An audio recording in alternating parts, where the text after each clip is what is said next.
Hi there, Sandra here from the Schwoven's Nest. Check out these 6 Trash to Treasure Christmas DIYs. This box is something that I had thrifted a while ago. It's already gotten a coat of paint for a different project, so I'm going to repurpose it for this one. I just need to remove the latch. I'm going to sand down the wood where the latch was just to make an even surface. This paint that I'm using is just an eggshell paint that can be used anywhere in your home. It was a mist tint that I picked up at the hardware store, and it's kind of a taupey gray color. It's fairly dark, but I thought it would be a really nice base coat for a wood texture. So I'm going to give this whole box one coat. I needed to add something inside the box to make it higher. So this is just a cardboard box that I had laying around. I cut it to size and now I'm going to hot glue it to the bottom of the box. Instead of painting this, I'm going to just fold up a piece of paper a couple of times over and then cut it to fit and glue that right on top of the cardboard. I also put a bead of hot glue between the paper and the box just to hold it in place better. Now I'm going to work with these little pieces of scrap wood and I'm just going to glue the triangle pieces onto the rectangle pieces and make little wood houses.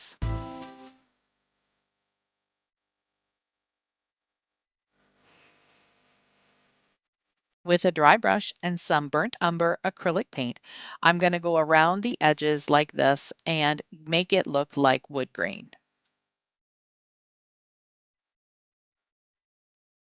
Once the brown is dry, I'm going to start doing the same thing with black. A dry brush. Actually, I'm using the same brush, and I'm just going to make it look more distressed and old and weathered. I'm making a little bottle brush village, and what I've done here is just put all of the bottle brush trees in there to plan how I want it to look. Then I decided that I wanted to raise the houses, make them just a little bit taller, so I'm using a tumbling tower block and I'm going to glue that onto the bottom of each of the houses. Then I'm just going to use hot glue to glue the house in place. I'll repeat the same thing for the second one. Then I'm just going to start hot gluing the trees onto the paper. I've left the plan in place and I'm just going to pick up each tree individually, add some hot glue to the bottom and stick it down. I've got a whole big box of bottle brush trees from last year and from this year, but I came across these little birch branches that were really sweet. I think I picked these up at my Dollarama last year for $1.25, I think for two. And I'm just going to be pulling apart the branches to make it look more like a natural tree. I decided to add a couple at the back and one in the front. Then I started putting the little bottle brush trees in, and this kind of changed a little bit. I just wanted them in the front a little bit, but I also used them around the sides and the back for some fillers. For a final touch, I'm going to use some Epsom salts and put them in where there's all the white space to cover up the paper and to give it a little bit more of a Christmas snowy look. There really isn't an easy way to glue down these Epsom salts. I didn't want them to lose their sparkle, so I will probably take the salt out once I go to store it after the holidays. Here's how my little box Christmas village looks.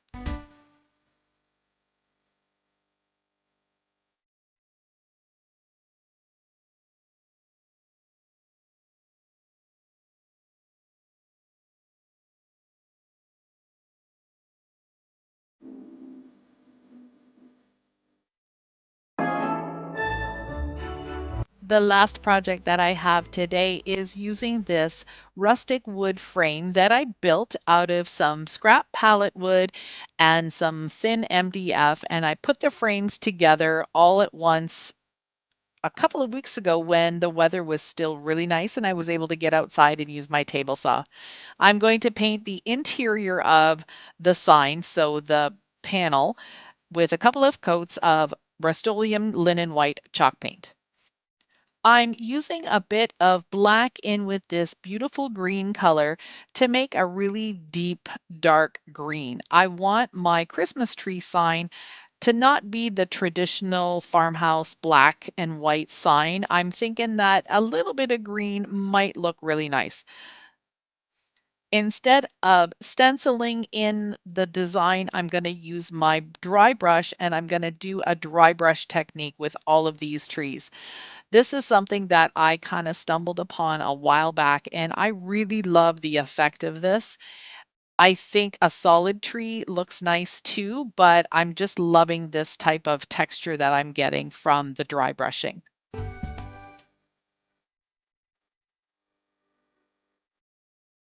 As I was filming this reveal, I realized that I haven't done a big reveal like this in a really long time. So, ta-da! There are my three beautiful Christmas trees. The touch of green, I think, is just perfect. There were a couple of areas that got a little bit of a thicker color, so I decided just to go in with my little paintbrush here and just add a little bit more dimension to the trees. The other thing that I decided to do was take a little bit of black on a small dry brush and just add a little bit more dimension to the trunk at the bottom of each of the trees. A few weeks ago, I was at the Dollar Tree and they had these beautiful lettering stencils, these alphabet stencils. They are super high quality. The stencil itself is really nice and thick. I like to cut my stencils apart into the strips because they're easier to manage. You can leave them whole if you want, but when I'm working with smaller dimensions and I need to get inside, I would rather have them separate. So I'm going to be just stenciling on with a makeup sponge and some black paint.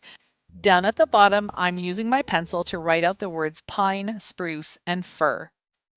Now I'm just going to trace over the letters using my favorite scrapbooking marker, which is really old. I've had it for a very long time, but it has stood the test of time. It still has tons of ink in it. And I like to use this instead of my Craft Smart oil-based markers when I'm doing more of a fine line font. Using my ruler, I'm just going to mark some long lines in between the words. I'm using the fine tip end of the same marker, and I like to draw shadow lines on my fonts. This makes them look more finished and more professional. The last thing I'm going to do for this sign is add some grain sack striping to both ends. There's a little bit too much white space, so I needed to add something in. I'm starting about a half an inch in, and I'm just going to do one of the thick marker lines all the way down. Then I'm going to move in about another quarter of an inch and do another set of lines, which will be the thicker stripe. And then I'll do another thin stripe on the opposite side. One thing that I like to do when I'm using markers and a ruler is every time I pick it up, I wipe off the ink. There's always a little bit of ink left over, and when I'm working on a white space, I don't want any of that ink to transfer and make a mess. Finally, I wanted to add some greenery. I have these picks that I got in a bag from Amazon, and they will be linked down in my description box.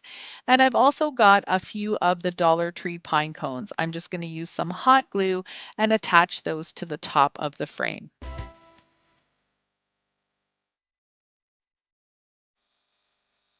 I just love how this sign turned out, and I've got it hanging in my living room.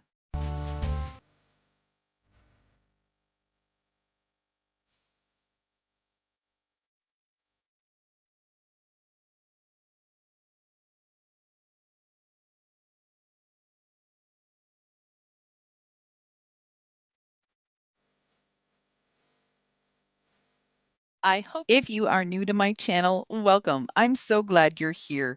I'd love it if you could hit that subscribe button and stick around a while. I've got lots more Christmas DIYs in store for you.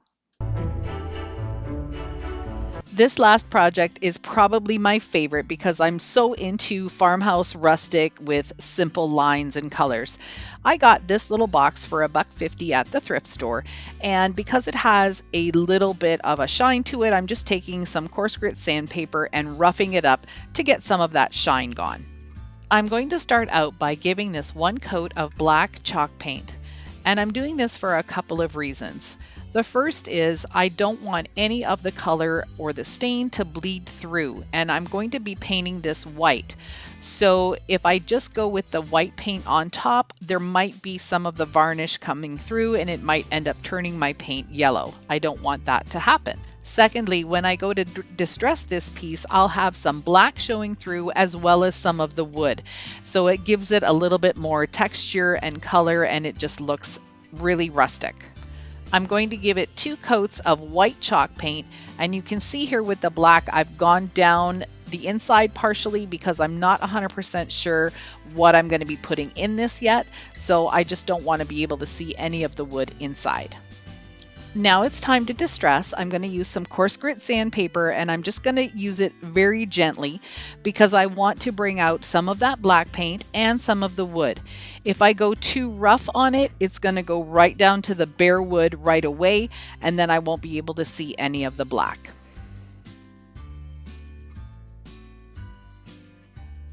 I've decided to distress the panels as well, and instead of using sandpaper, I'm using a screwdriver. The reason I'm doing this is when I use sandpaper to get down as far as I want to get down, I end up scratching a lot of the paint around the area as well, because chalk paint is fairly thick, and when you do 2 coats of it, it takes a while for you to sand down to that either bare wood or just that first layer of paint, which would be the black. So this is something that I do every once in a while, and I like the look of it. I thought it would look really neat on this project. Now I'm just taking my pencil and I'm going to write out the lettering that I want to have on here. It's going to say, "Oh, Christmas Tree." And I'm just doing it freehand because these are really tiny letters and I just don't want to be bothered with stencils at this point.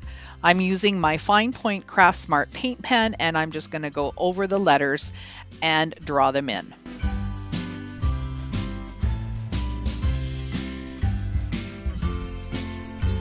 For the word Christmas, I'm going to do a capitalized font, and it's going to be freehand again, kind of redone-ish, but not really. And when I do this, I like to start at the end of the word. So I'm going to start with the S and work my way back, so I make sure that I have enough space for all of my letters.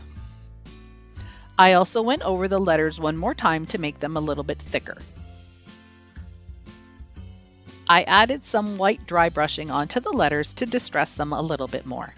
So I finally decided what I was going to put in here, and of course you probably figured that out because I put down the words, "Oh, Christmas Tree." So what I'm doing now is measuring the dimensions of the hole in the box.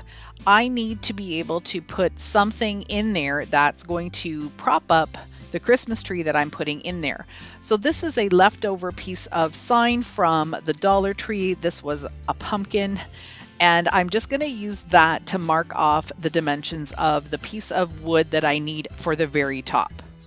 I've traced it out, and I'm just using my utility knife to score the cardboard or the wood or the press board, whatever this stuff is called. And then I'll be able to snap it and clean it up. Right now, I don't seem to have any fluorofoam or styrofoam, and I don't want to fill up this wood box with all sorts of stuff like rocks or anything. It's just going to be too heavy. So I decided to just cut out my own little cardboard box that I'm going to glue together that will fit right inside the wood box. This has just the right dimensions, and I'll be able to put the piece of wood right on top of this cardboard box. But first, I've got to attach it to the tree. I found this little stump in my stash, and I thought that would be the perfect trunk for this tree. I just need to drill a hole in it so I'll have somewhere to stick the tree. After the holidays last year, there was a ton of clearance stuff, and I found this huge bottle brush tree for, I think it was around $5 at Pier 1. So I went ahead and grabbed this one, and I thought it would be the perfect size for this wooden box. I'm just adding some hot glue and then pushing the wire right into the stump. I'm also drilling a hole into that little piece of wood that's going to be on top of the box, And the reason I'm doing this is because I want to put a screw in from the bottom and screw that into the bottom of the wood stump so everything stays together. So I just took a screw and attached everything together. Putting some hot glue to the bottom of the little cardboard box, I'm going to glue that down into the wood box. Then adding some hot glue onto the cardboard box, I'll be able to push the wood part of the tree right inside. To finish this whole tree and box off and make it look more high-end and professional, I'm just going to glue in some moss.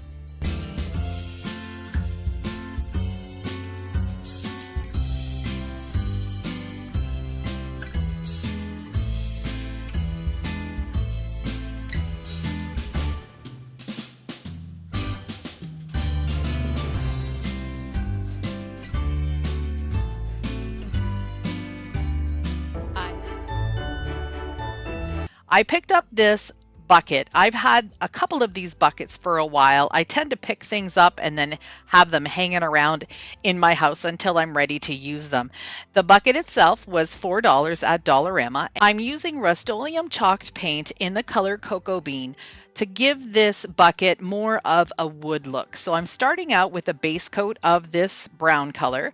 And I'm going to do the bottom and all of the sides and part way down the inside because you will be able to see a little bit of the inside depending on what you're putting in the bucket. I'm usually not a brown color person, but I really love this Cocoa Bean from Rust-Oleum, and look at the coverage with just one coat. I'm now going to use another color of paint, and this is sort of a taupey gray color. I'm going to do some dry brushing in a horizontal way just to give this more texture, a little bit of distressing, and make it look like a bucket that is made out of wood.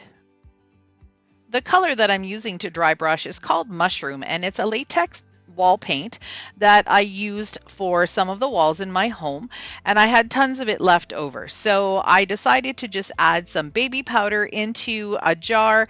I mixed 2/3 paint with 1/3 of the baby powder and shook the bejeebies out of it, and I got myself a DIY chalk paint.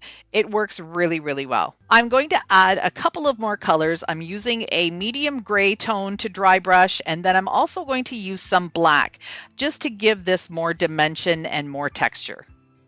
Adding the black really was the finishing touch.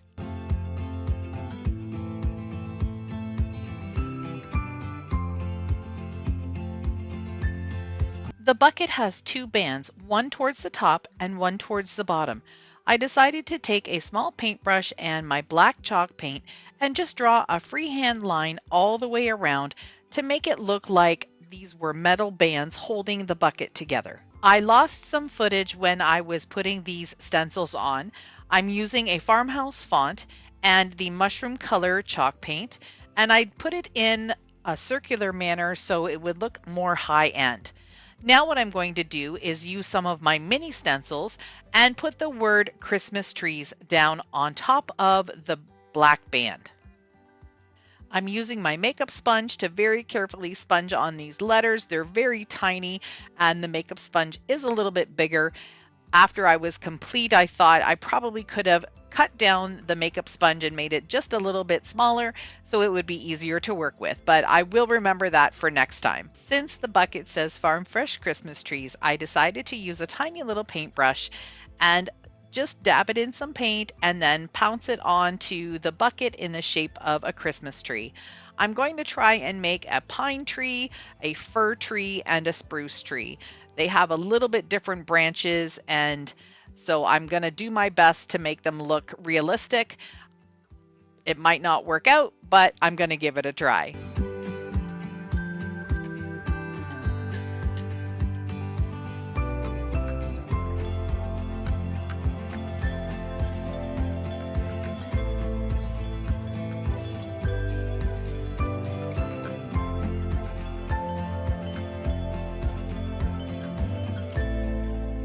I wanted to add a few more details to make this look more high-end, and that's something that you would find at a store. So I found this stencil, and down at the bottom it has like little lines all the way across, and then sort of like a little fleur-de-lis almost pattern kind of thing.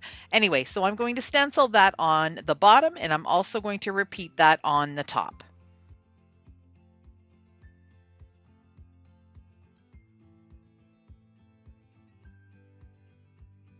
I was really loving the way this was looking, and it would have been fine the way it is, but I wanted to add one final detail. I have a white permanent marker, and I'm just drawing some lines on the outsides of the letters just to give them more dimension and make it look like a real professional stencil rather than a whole bunch of letters put together. I really love how this bucket turned out.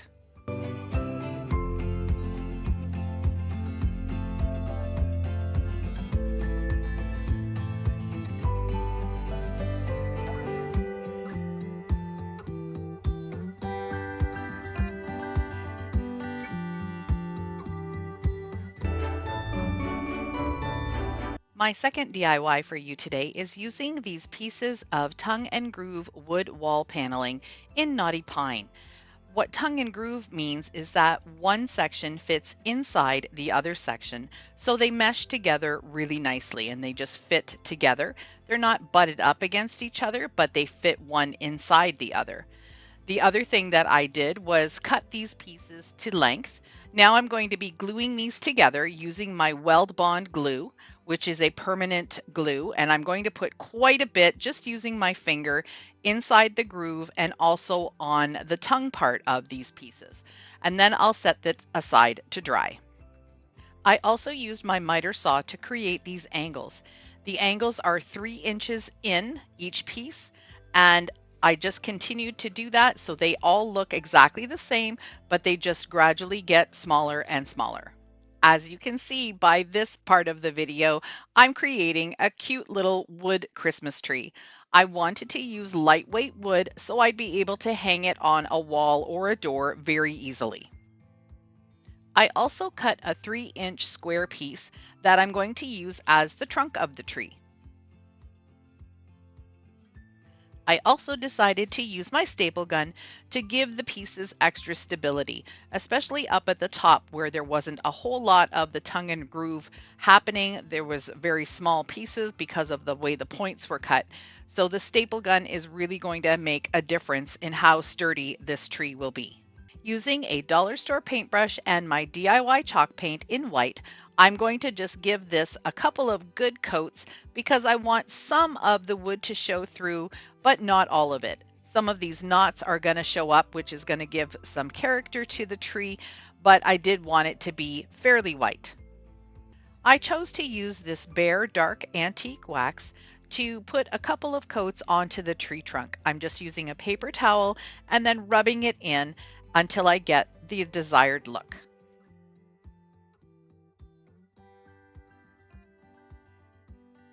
Once the wax had some time to dry, I took my DIY chalk paint in black and a dry brush and just gave it a little bit more texture and dimension. I love distressing with black. It just makes everything look really wonderful. And the black against this brown is my favorite. The 2 coats of white have dried on the tree, and now I'm going to do the same thing with the black. I'll distress the tree, accentuating some of the edges and the grooves and just give it a really pretty distressed look. No project of mine would be complete without some type of words on it. I've decided to write "Have a Holly Jolly Christmas."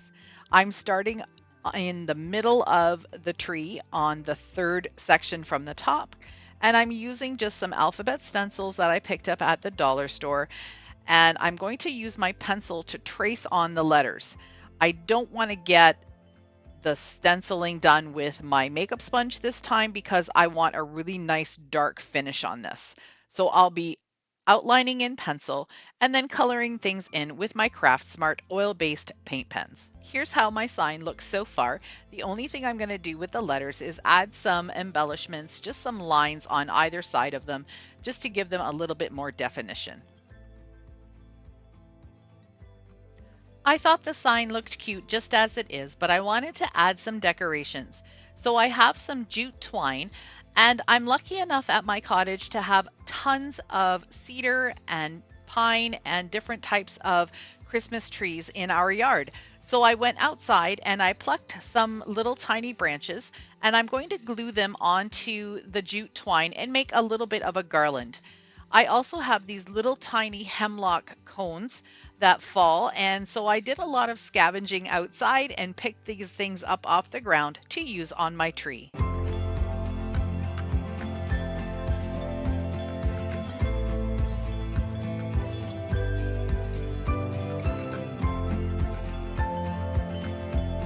I'm adding the jute twine to the tree with hot glue, and I'm going to put them all in a diagonal area.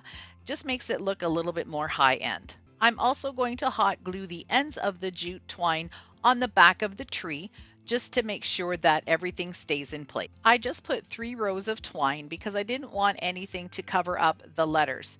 So on the edges of the tree, I'm going to be adding some more of the little pine cones and the greenery just to give it a little extra flair. I also decided to add a little bit of jute twine around the top part of the tree. I'm not putting a topper on it, so I thought this might be a cute little addition. I'm going to wrap it around in a couple of different ways and hot glue it onto the back. Then I'm going to add some little hemlock cones onto it just to finish it off. For the final finishing touch, I'm going to also wrap some jute twine around the base of the tree, just in a couple of different diagonal shapes, and then I'll just glue everything together.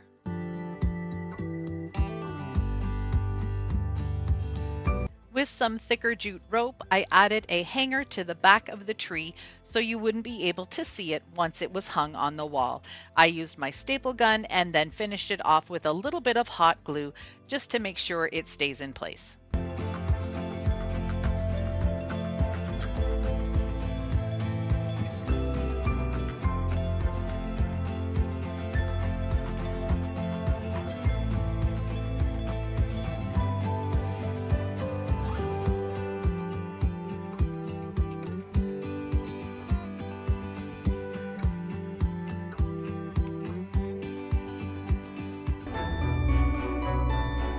This next project is using a sleigh that I found at the thrift store for $2.99.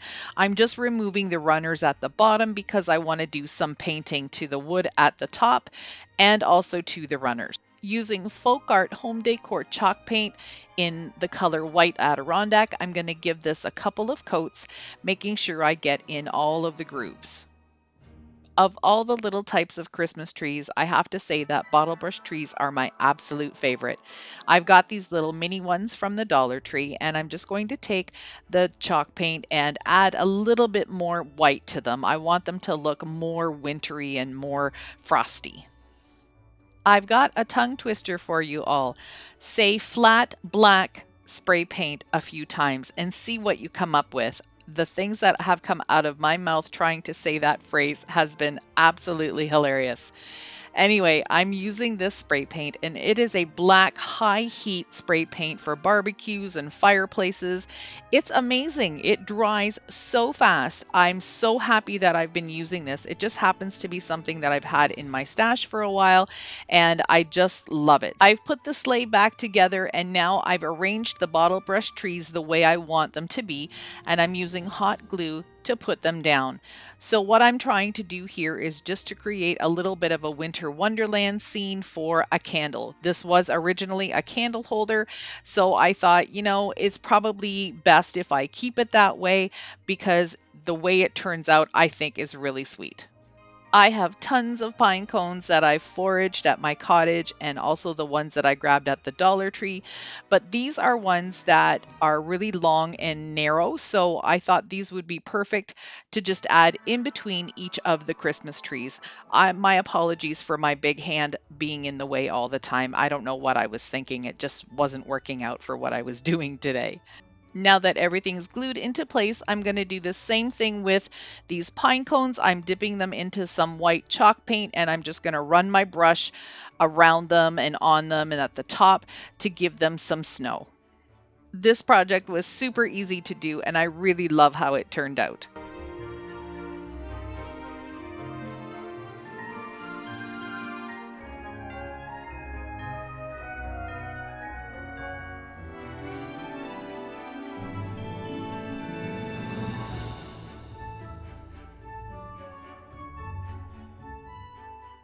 I hope you enjoyed this video and got some inspiration to make some treasure out of trash.